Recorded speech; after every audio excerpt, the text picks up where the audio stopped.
രാഹുൽ ചേരുന്നുണ്ട്. രാഹുൽ, അങ്ങനെ പ്രധാനപ്പെട്ട വിവാദ പരാമർശങ്ങൾ അതിൽ കുറച്ചുകൂടി വ്യക്തത വരുത്തി അന്ന് വി എസിനൊപ്പം നിന്ന വി എസിന്റെ സ്വന്തം സഹചാരിയായിരുന്ന വ്യക്തിയാണ് ഇപ്പോൾ മുൻ MLA പിരപ്പൻകോട് മുരളി. സ്വന്തം അനുഭവങ്ങളെ സംബന്ധിച്ചും നേരിടേണ്ടി വന്ന ബുദ്ധിമുട്ടുകളും അവഗണനയെ സംബന്ധിച്ചൊക്കെ പറയുമ്പോൾ വി എസിനെ കുറിച്ച് ഞെട്ടിത്തെരിച്ചു പോയ ചില സംഭവവികാസങ്ങൾ, അത് ഏറ്റവും പ്രധാനപ്പെട്ട 96-ലെ മാരാരിക്കുളത്തെ തോൽവി സംബന്ധിച്ചൊക്കെയുള്ള കാര്യങ്ങൾ അദ്ദേഹം പറയുന്നുണ്ട്. പിന്നെ മറ്റൊന്ന് ക്യാപിറ്റൽ പണിഷ്മെന്റ്, അത് ഈ അടുത്തിടെയും ഉപതെരഞ്ഞെടുപ്പുമായി ബന്ധപ്പെട്ട് ഏറെ കേരളം ചർച്ച ചെയ്ത ഒരു വിഷയമാണ്. അതിലാണ് അദ്ദേഹം വ്യക്തത വരുത്തുന്നത്. താൻ കൂടി സാക്ഷിയായിരുന്നു എന്ന് പറയുമ്പോൾ ആ വെളിപ്പെടുത്തിന് വലിയ അർത്ഥമുണ്ട്, വലിയ തോതിൽ ചർച്ച ചെയ്യപ്പെടാവുന്ന സാഹചര്യവുമുണ്ട്. എന്തൊക്കെയാണ് അദ്ദേഹം പറയുന്നത്? വളരെ ചുരുക്കി.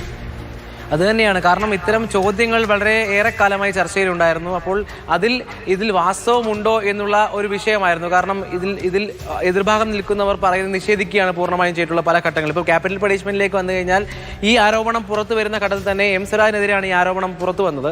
എം സ്വരാജ് ഘട്ടത്തിൽ പറഞ്ഞത് അത്തരത്തിലൊരു പരാമർശവും ഉണ്ടായിട്ടില്ല.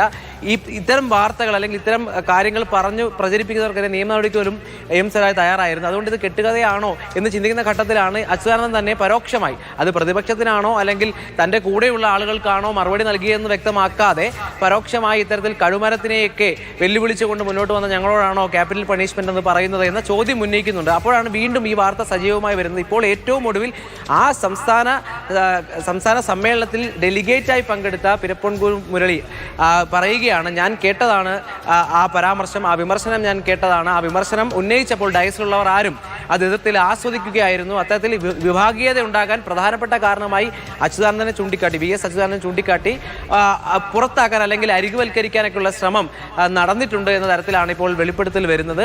അതുമായി ബന്ധപ്പെട്ട് മാരാരിക്കുളത്തെ തോൽവിയിലും കൃത്യമായി കാര്യങ്ങൾ ചൂണ്ടിക്കാട്ടിയാണ്, വസ്തുതാപരമായി കാര്യങ്ങൾ പറഞ്ഞുകൊണ്ടാണ് ഈ വിമർശനം ഉന്നയിക്കുന്നത്.